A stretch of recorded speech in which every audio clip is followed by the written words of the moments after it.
So we can continue the question number 31. A monochromatic light of frequency as 1 by 6.63 into 10 raised to 16 hertz is produced by a laser. The corresponding power is 10 raised to minus 2 watt. We have to find what is the average number of photons per second emitted by the source is. We know the power is nothing but equal to the energy by time. The energy, if it emit n photons, we can say as n h nu, the division by the time. Then our aim is to find what is the number of photons per second. So n by t is equal to p division by h into the frequency. So p is what? 10 raised to minus 2 by h as a 6.6325 into 10 raised to minus 34, and the frequency is 10 raised to 16 by 6.6. So equal to, so by just cancelling, get the answer as 10 raised to 16 hertz. So that is the answer for number 31. Number 32, the work function of 3 photosensitive materials is used to build a photoelectric devices are given as. For sodium, that work function is 2.75 electron volt. For copper, it is 4.65 electron volt, and for gold, it is 5.1 electron volt. And the visible region with a frequency 4 into 8 into 10 raised to 14 hertz are used. Then the devices built by copper and gold can operate. The devices using sodium can operate with ultraviolet light. All the devices can operate with infrared, visible. So keep in mind the very important concept. Our light with the 400 to nanometer to 700 nanometer, its energy correspondingly we can say yes, 2.8 electron volt to 2.8 electron volt to 1.8 electron volt. It is a very important concept. So here only the sodium got lesser compared to this one. Others are got higher work functions. So we can't operate with the visible light. So we need more frequency. So we can easily say that device with sodium can operate with ultraviolet. So that is a very important one.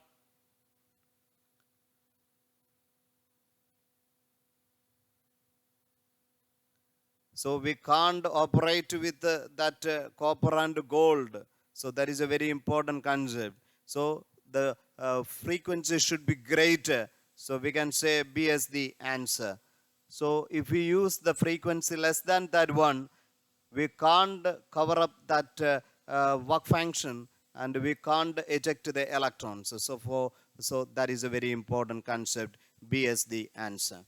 Number 33. An object is placed at 9 centimeter in front of a concave mirror of radius curvature 12 centimeter. So that F is equal to R by 2, that is equal to 12 by 2, that is equal to 6 centimeter.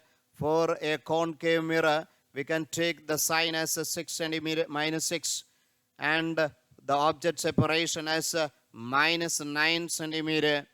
Then we have to find what is the image for location.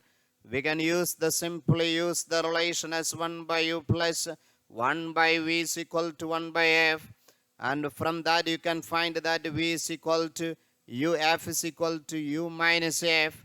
Then on substituting, equal to minus 9 into minus 6 by minus 9 minus 6. And you get the value as minus 18 centimeter. But there is no choice like that. So, but we know here the location of the object is in between the focus and the in between the focus as a 6 centimeter and the 12 centimeter. So in between that one, so focus and double F. So image should be enlarged one, magnified one, real and inverted, and hence we can say the answer is E. So you should go through the different cases. Where is the location of the object, then what is the location for image, and its characteristics. It is very important concept, even it will help to solve different problems. Number 34, an optician prescribes a lens of power 2.5 diopter. So the power is given as a plus 2.5 diopter. The focal length of the lens in water, we have to find it. Before that, the lens maker's formula in air, we can say the mu, the glass with respect to air minus 1 into 1 by R1 minus 1 by R2. We have to compare it with that in a medium, say water is equal to mu of the glass with respect to water minus 1 into as 1 by R1 minus 1 by R2. So if you just take the ratio, the focal length in water is equal to the mu glass with respect to air, that is mu glass by mu air minus 1 by mu glass by mu water minus 1 into F in air. If you give the standard values, then you get a shortcut as focal length in water is 4 times roughly with F in air. See, and here we can say the power is equal to 100 by the focal length in centimeter. That is given as 2.5D. Keep in mind, while using the power, we have to use this concept, but focal length should be in meter. So from that, F centimeter is equal to 100 by 2.5. So 200 by 5, that is 40 centimeter. So roughly 4 into 40 centimeter. So that is around 160 centimeter should be the answer. So you get the answer as B. While going through that, you can assure about that is answer. So it is a very important concept. Keep in mind. Number 35. In a single slit diffraction by a monochromatic source of wavelength 1, the wavelength lambda, the first minimum in the intensity distribution occurs at an angle. So that is a question. See, so in a single slit diffraction concept, say a single slit is used. So this is the screen. So this is the width A, and this is the capital D. This is the center. So this is the intensity variation. So we can say this is the location of the first minima. So we have to find what is this angle. So they are simply, as A sine theta, take the value equal to n lambda. So the sine theta is nothing but equal to, for the first minima, we can write as a lambda division by A, and you get the answer as A. And see the next question, number 36. A good question. A monochromatic source of wavelength 600 nanometer was used in Young's double slit experiment to produce interference pattern. I1 is the intensity of light at a point on the screen where the path difference is 150 nanometer. The intensity of light at a point where the path difference is 200 nanometer is given by. So here we know the path difference. Suppose delta x corresponds to the phase difference of delta pi. We know the lambda path difference corresponds to 2 pi angle. So we can say as lambda by delta x is equal to 2 pi by delta phi. So correspondingly, at the first case, at the location from the center maximum, the path difference, the phase difference delta phi can be simply find out is equal to 2 pi by lambda into delta x. So we get the value for the first case as 2 pi by 600 nanometer into delta x as 150 nanometer. So that is equal to by 4, so pi by 2. For the second case, as a delta phi 1, the waves should be with a phase difference of 2 pi by lambda into delta x2. So here it is given that delta x2 as a 200 nanometer, so equal to as a 2 by 3 pi. But you know, see, this is the Young's double slit experiment. As a capital D is the spacing between them. The slits are spacing at a difference D. Suppose this is the point here under consideration. See, at that point, say that is the first point, and another point, say the second one. Whatever may be, in ideal condition, intensity at a particular point is nothing but equal to 4I0 cos square that angle division by 2. It is a very important concept. And then for the first case, we can write as a 4I0 into cos square 5 by 2. So that is become pi by 2 by 2. That division by, for second one, I2, 4I0 cos square. That angle here is 2 by 3 pi by 2. So if we want to find what is I1 by I2, that is a cos square pi by 4. That division by as a cos square. So you get the value 2 to cancel. So get the value as a cos pi by 3 square. So pi by 4 as you know 180 by 4 as cos 45 1 by root 2 square. That division by cos 60 as 1 by 2 square. So that is equal to 1 by 2 as 1 by 4. So 2 is to 1. So we get the value for I2 is equal to 1 by 2 times I1. So we get the answer as a good question. And see, it's a very important theory part. It is very important. Number 37. The Brewster's angle for air to water interface is. It is a good concept here. You know, as a tan theta, that take the values equal to mu. But keep the theory part. See, a denser medium under consideration. It's a normal. So here the glass say at a particular angle of incidence, if an unpolarized light falling on it, unpolarized light falling on it, at a particular angle of incidence, we can say that angle of polarization, the reflected ray become completely plane polarized, and the refracted ray become, it is partially polarized. So, and that angle is called, at that case, the reflected and the refracted ray makes an angle of 90 degree, and tan theta should be called to mu, and that is called the Brewster's law under consideration. So you get the answer as A. As a tan theta, take the value as for water, you know, it is 4 by 3, 1.33. So theta equal to tan inverse of 1.33. Number 38.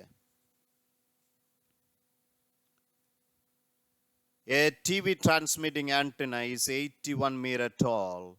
It has a half power beam width of 10 degrees. If the receiving antenna is at the ground level, the surface area covered by the transmitter is determined by. So if on the Earth's surface with the radius r, a tower is there with a height h, then the range along the surface, we can derive it to be as a root is equal to 2RH of the transmitter. So that is a very important one. The height of the tower and the radius of the earth are the dependent terms. So keep in mind, so B as the answer.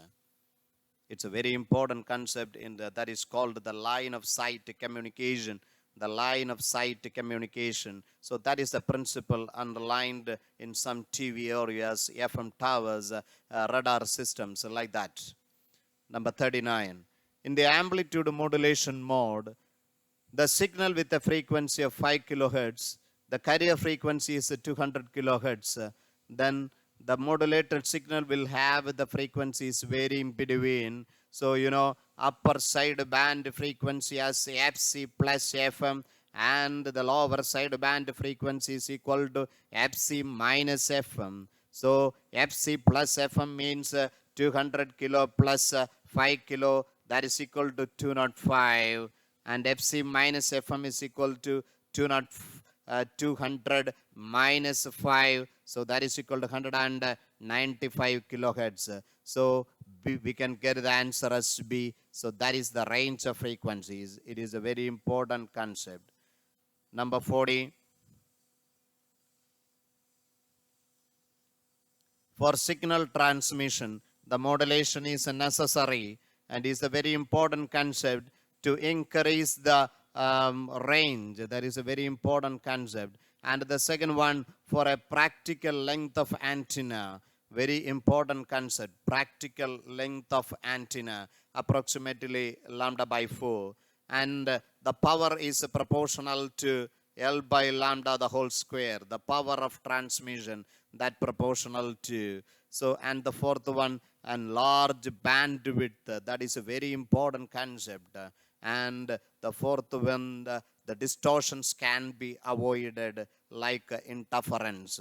So that is the reason why that modulation are used. So here with the choice, so we can gaze to radiate the signal to a large distance using antenna. So D is the answer. Then number 41, a light emitting diode. So keep in mind the light emitting diode, a PN junction under forward bias. So that is a very important concept. So E is the answer. So you should go an eye into the special diodes, very important concepts from semiconductor physics. So E is the answer. Number 42. In the context of PN junction, select the correct statement. And you have it to take with the barrier potential. So, and keep in mind under forward biased, the barrier potential goes on effective decreases. Under reverse bias, it goes on increasing. So that is a wrong one. The width of the depletion region depends upon the doping level in the P-type and N-type semiconductor. So it is a very good, important concept. You should know what is the speciality with that one. When the doping level is high, the depletion width is small. And if the doping level is small, the depletion width is larger. And that is the speciality with the Zener breakdown and avalanche breakdown. So here it is a very important concept. Under forward bias, the PN junction behave like a pure resistor. Yes, so we can say with the answer as B, good concept. Number 43, a very good question. The radius of gyration about an axis through the center of a hollow sphere with external radius A and internal radius B is. So here have to relate between. So here it is root 2 by 5 into a cube minus B cube by A raised to 5 minus B raised to 5. Here 1 by 4 into A raised to 4 minus B raised to 4 by A square minus B square with a root. So that is the concept. So how we can solve it? So at first take that figure. So about its axis passing through the center of mass, the outer radius as A and the inner radius as B. So here, suppose we consider it is built with a whole medium, we can easily find, then we can avoid the contribution from that spherical gap. So I total, actually we have to find it is nothing but equal to I whole minus I due to that B radius. So the whole one take the mass as a capital M. Therefore, it is with a fully solid sphere. Then you get the value as a 2 by 5 M into A square minus. And suppose that cut out one got the mass of B, then we can say as a 2 by 5 MB into B square. So, but how we can relate the whole mass capital M and MB? For that, we can use the concept as the density of the whole should be equal to that small one also. So density is mass division by 4 by 3 pi into a cube. It should be equal to mass of that cutout sphere by 4 by 3 pi into b cube. So mass of that cutout one is nothing but equal to m into b cube division by a cube. So equal to 2 by 5 m into a square minus 2 by 5 m into b cube into b square become b raised to 5 by a cube. So equal to 2 by 5m we can take in common, then it become a cube crossing a raised to 5 minus b raised to 5, that division by a cube. But we want to find what is the radius of gyration. So for the one, if the for the annular ring, what is the annular shell, what is the mass m into k square. So it should be equal to 2 by 5 m into a cube raised to 5 minus b raised to 5, that division by a cube. But what is the mass of that one? So the whole mass minus that cutout one mass of b, that much into k square. So that is equal to, what is the mb? You already that is m minus. mb is what? mb cube by a cube into k square. That takes the value as 2 by 5 m into a raised to 5 minus b raised to 5 by a cube. So m we can cancel. A cube minus b cube into k square, that division by a cube, that is equal to 2 by 5 a raised to 5 minus b raised to 5 by a cube. So there a cube cancel. So from that one we can easily find the value for k is equal to, with a root of 2 by 5 a raised to 5 minus b raised to 5 by a cube minus b cube. So we get the answer as 2 by 5 a raised to 5 by, so D is the answer. A good concept, and keep in mind for a solid sphere the value is 2 by 5 mi square. So at first we take the whole one, then we subtract the cutout one, so you get the find the total moment of inertia, but that is equal to m into k square, so you get the concept. It's a very important question. That is question number 43. Then we can move to the question number 44. A ball of mass 1 kilogram and radius 0.5 meter, starting from rest, rolls down on a 30-degree inclined plane. 30-degree inclined plane. So a ball is under consideration. It roll down. The torque acting on the ball at the distance of the 7 meter from the starting point. So 7 meter, say this one. But the easy method is the torque is nothing but equal to I alpha. But A is equal to R alpha, and hence alpha we can write as A by R. So I into A by R. But what is A?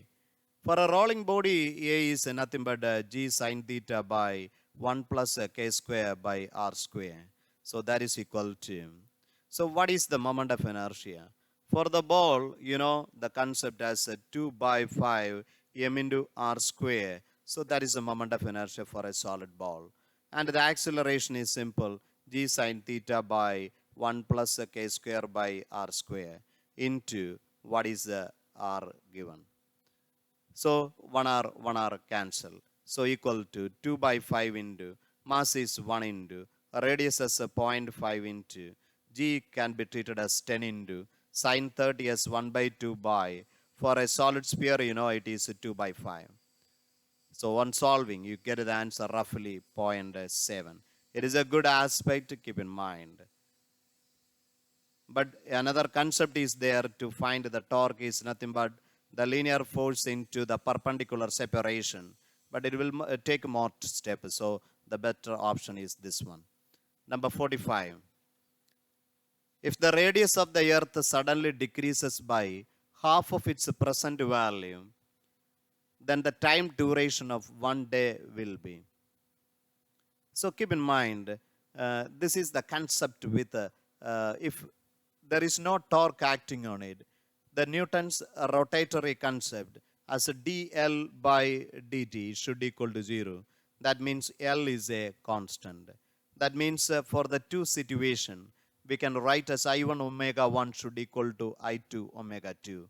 Here, it decreases its radius into half only. So we can substitute. For the first case, for the moment of inertia as 2 by 5 for m1 into r1 square into 2 pi by t1 should equal to. For the second case as 2 by 5 m2 into r2 square into 2 pi by t2.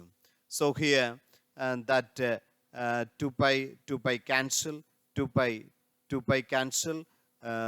See here the mass remains the same. So T2 is equal to T1 into R2 by R1 the whole square. So that is a concept. So T1 is what? The time period for one day. That is as a 24 hours into. R2 is given as half of the initial value. So R1 by 2 into R1 the whole square. So cancel. So 24 into 1 by 2 square. So you get the answer as a 6 hours. So it is a good question, good aspect. See number 46. A hollow sphere and a solid sphere of equal mass and equal radii roll down without slipping on an inclined plane. If the torque experienced by the hollow sphere and the solid sphere are, then how we can say? We can use the concept of torque here also. We already know the torque is nothing but equal to I alpha. So for the hollow sphere, what is I? I is what? Yes, simply 2 by 3 m into r square. Good. Alpha is what? A by r. So 1 by r into, what is A? A is the acceleration, simply g sine theta by 1 plus k square by r square. So it is given, both of them got the same radius and something like that. So we can easily say, okay, we can put the values there, r cancel. So here it is given the mass and radius are all same. So we can talk for the h is proportional to 1 by 1 plus k square by r square, that 2 by 3. And then for the solid one, it is proportional to 1 by, that is a very important concept. See, already there is a one term is there. So 2 by 3. So 2 by 3 into 1 plus 2 by 3. Here, it should be for a solid sphere, you can write as is equal to 2 by 5 mr square into 1 by r into g sine theta by 1 plus 2 by 5. So we can also write as 2 by 5 into 1 plus 2 by 5. So we have to 2h by twice is equal to, so as we can just take the ratio as 2 by 3 into 5 by 3 by here 2 by 5 into 7 by 5. So that is the concept here. So that is equal to, in total, you get the value as 7 by 3. So tau for the hollow is greater than for the solid. So that is a concept. You can use the simple concept there. Number 47. A brick of mass 2 kilogram slides down an incline of height 5 meter and angle 30 degree. If the coefficient of friction of the incline is 1 by 2 root 3, the velocity of the block at the bottom of the incline is. So that is a good question. Along the inclined plane, down the plane, the net force acting is nothing but equal to the weight contribution mg sine theta minus mu mg cos theta. So that is a very important concept. So for the inclined plane, L with the theta, so that is a concept here. So here we want to find what is the velocity of the block at the bottom of the incline. So what is the concept we can use it? So we can use the work energy theorem. So work is equal to the change in kinetic energy. If L is the inclined length, then we can say the F dot L, the F is what? This one.